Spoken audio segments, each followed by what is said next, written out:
থৈ যায় ৰাতি পাছত এই দুৰ্বৃত্ত আহি ৰাতি প্ৰায় 100-150 টাবত তামোলৰ পুলি গছকি ভাঙি চিঙি থৈ গৈছিল। এই তামোল পুলি যদি জীয়াব যায় এটা পুলি এনেকুৱা এটা গছ উঠোঁতে কি হ'ব ঘৰ বনাইছিলোঁ, ঘৰো ভাঙি দিলে তেখেতসকলে আহি আৰু ইয়াৰ পিছতে যোৱা ভাদ মাহত আহি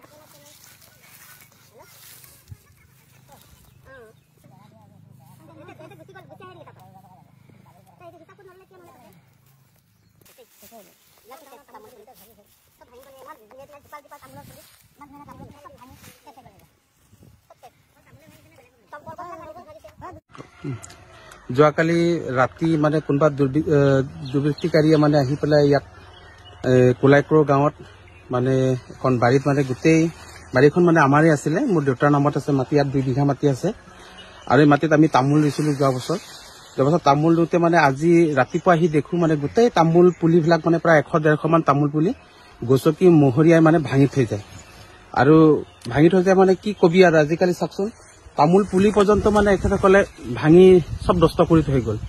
এতিয়া আজিকালি যদি মোৰ লগত যদি কিবা দুশ্মনী আছে মোৰ লগত ডাইৰেক্ট ক'ব লাগে যে আমুক হৈছে তহুক হৈছে, কিন্তু গছৰ পুলি লগত এখেতসকলৰ কিহৰ দুশ্মনী? মোৰ লগত দুশ্মনী আছে, মোৰ লগত ডাইৰেক্ট কথা পাতক, কি বিষয়ত দুশ্মনী হৈছে, কি কৰিব লাগে, মই কি কৰাৰ কাৰণে এখেতসকলে বেয়া পাইছে বা এখেতসকলে ইয়াত তামোল পুলি ৰোৱাৰ কাৰণে বেয়া পাইছে নেকি?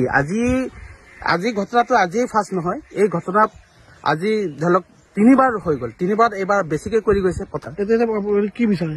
মই এতিয়া ৰাইজৰ ওচৰত এটাই বিচাৰো যে ইয়াৰ সঠিক যিজন মানুহে এই অনিষ্টটো বাৰে বাৰে কৰি আছে তাক মোক তাৰ আমাৰ মানে ৰাইজৰ আগত পৰ্দাফাছ হ'ব লাগে, ল'ৰাজন কোনজন মানুহে কৰিছে।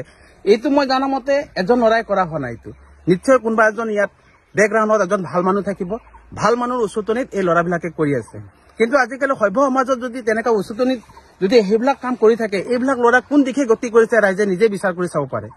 মানুহক বেয়া পাইছে মোক ডাইৰেক্ট ক'ব লাগে, বাৰী ঘৰ তামোল পাণ বাৰী নষ্ট কৰা এইবিলাকতো কেনেকুৱা ধৰণৰ দুশ্মনী হ'ব পাৰে ৰাইজে এবাৰ বিচাৰ কৰি চাব যে বিষয়টো কেনেকুৱা কোন দিশলৈ গৈ আছে আজিকালি শিক্ষিত সমাজে।